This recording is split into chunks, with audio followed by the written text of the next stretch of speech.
ധ്യാനപീഠചിന്തകൾ.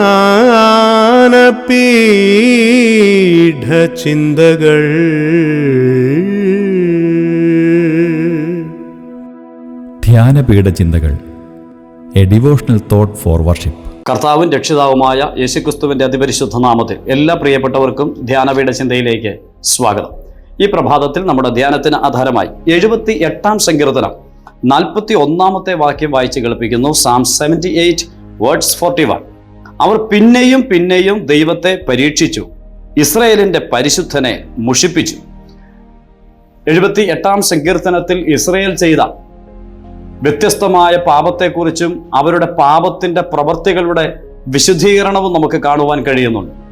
ദൈവം വേദനിക്കത്തക്ക നിലയിൽ ഇസ്രായേൽ മക്കൾ പെരുമാറിയ രീതികളൊക്കെയും ഒരു പരിധിവരെയും വിശുദ്ധമായി രേഖപ്പെടുത്തിയിരിക്കുന്ന ഒരു സങ്കീർത്തനമാണ് 78-ാമത്തെ സങ്കീർത്തനം.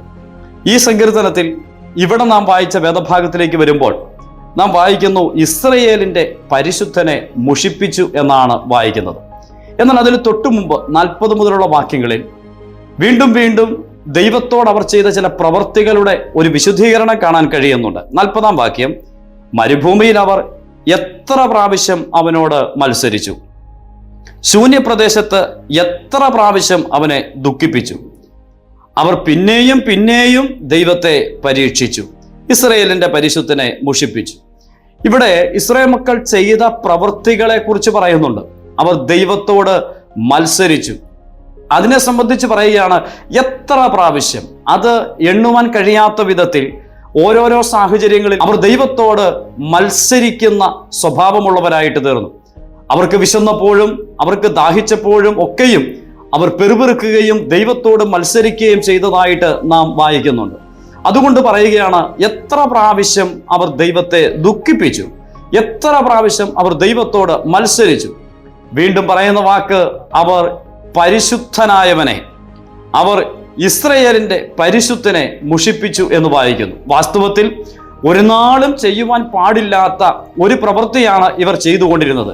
സ്തുതികളിന്മേൽ അധിവസിക്കുന്ന പരിശുദ്ധൻ പരിശുദ്ധൻ പരിശുദ്ധൻ എന്ന് 6 ചിറകുള്ള സാറാഫുകൾ നിത്യം ആരാധിച്ചുകൊണ്ടിരിക്കുന്ന ഉന്നതനായിരിക്കുന്ന പരിശുദ്ധനായിരിക്കുന്ന ദൈവത്തെ വാക്കുകളാലും പ്രവൃത്തികളാലും ചിന്തകളാലുമെല്ലാം മുഷിപ്പിക്കുകയും തോൽപ്പിക്കുകയും മത്സരിക്കുകയും ചെയ്യുന്ന ഒരു ജനത്തിന്റെ ചിത്രമാണ് ഇവിടെ നമുക്ക് കാണുവാനായിട്ട് കഴിയുന്നത്. എന്നാൽ വാസ്തവത്തിൽ നാം ഒന്ന് ചിന്തിച്ചാൽ, ഈ പ്രവൃത്തികളൊക്കെ ഇവർ ചെയ്യുമ്പോൾ ദൈവത്തിന്റെ ന്യായവിധി അവർക്ക് മേൽ വരികയും ദൈവം അതാത് സമയത്ത് അവരെ ശിക്ഷിക്കുകയും ചെയ്തിട്ടുണ്ട്. അവർ മത്സരികളായി തീർന്നപ്പോൾ ദൈവത്തിന്റെ ശിക്ഷ അവർക്ക് വേണ്ടി വന്നു. അവർ ദൈവത്തെ തോൽപ്പിക്കുവാൻ ശ്രമിച്ചപ്പോൾ ദൈവത്തിന്റെ ശിക്ഷ, ന്യായവിധി അവരുടെ മേൽ വരികയുണ്ടായി. ദൈവത്തെ മുഷിപ്പിക്കും തോറും ദൈവം അവരോടും ആ നിലയിൽ കഠിനമായിട്ട് ഇടപെടുവാൻ ഇടയായിട്ട് തീർന്നു.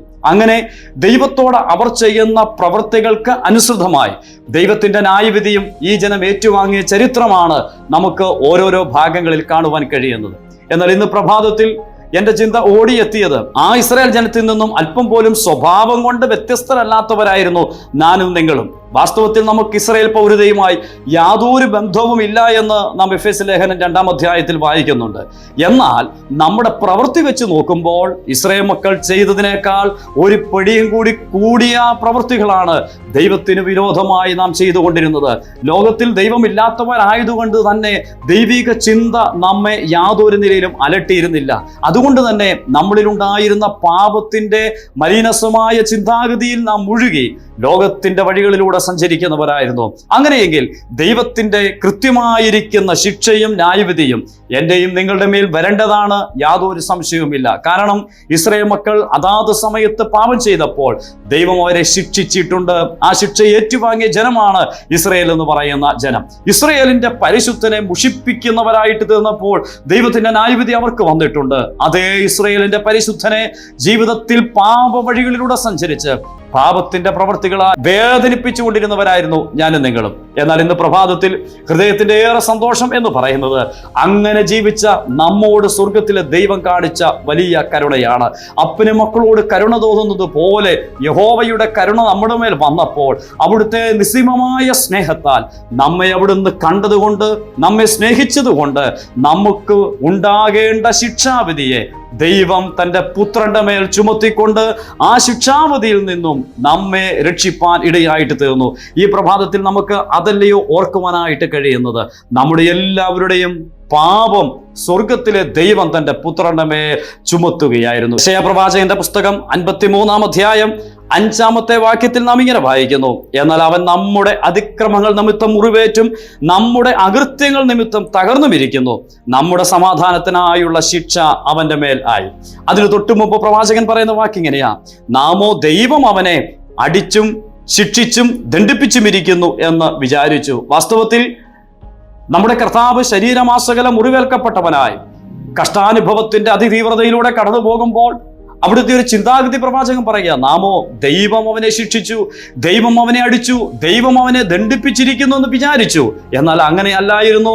നമ്മുടെ ഓരോരുത്തരുടെയും അകൃത്യങ്ങളും നമ്മുടെ പാപവും നിമിത്തം അവിടുന്ന് തകർക്കപ്പെടുകയും മുറിവേൽക്കപ്പെടുകയും ചെയ്യുകയായിരുന്നു. ഇന്ന് പ്രഭാതത്തിൽ പ്രിയപ്പെട്ടവരെ, നമ്മൾ വാസ്തവത്തിൽ ദൈവത്തിന് മുമ്പാകെ ചെയ്ത പാപപ്രവൃത്തി നിമിത്തം ശിക്ഷയ്ക്ക് അർഹരായിരുന്നു. എന്നാൽ നമുക്ക് പകരമായി നമ്മെ സ്നേഹിച്ച സ്വർഗത്തിലെ ദൈവം തന്റെ പൊന്നോമന പുത്രന്റെ മേൽ നമ്മുടെ പാപത്തെ മുഴുവൻ ഏൽപ്പിച്ചിട്ട് അവിടുത്തെ നമുക്ക് പകരമായിട്ട് തകർത്ത് കളഞ്ഞുകൊണ്ട് ദൈവത്തിന്റെ ശിക്ഷാവധി ദൈവം തന്റെ പൊന്നോമന പുത്രന്റെ മേൽ ചുമത്തി.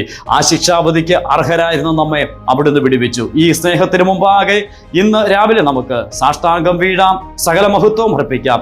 മരിച്ചവനെങ്കിലും 3-ാം ദിവസം ഉയർത്തെഴുന്നേറ്റ് ഇന്നും പിതാവിന്റെ മഹിമയിൽ വാഴുന്ന ആരാധന സ്വീകരിപ്പാൻ യോഗ്യനായ ആരാധന പുരുഷനെ നമ്മുടെ ഹൃദയത്തിൽ നിന്ന് ഉയർന്നു വരുന്ന സ്തുതിയും സ്തോത്രവും ബഹുമാനവും അർപ്പിച്ച് ആരാധിച്ച് മഹത്വപ്പെടുത്താം. ധന്യനാമം ഇന്നും എന്നേക്കും വാഴ്ത്തപ്പെടുമാറാകട്ടെ. ആമേൻ.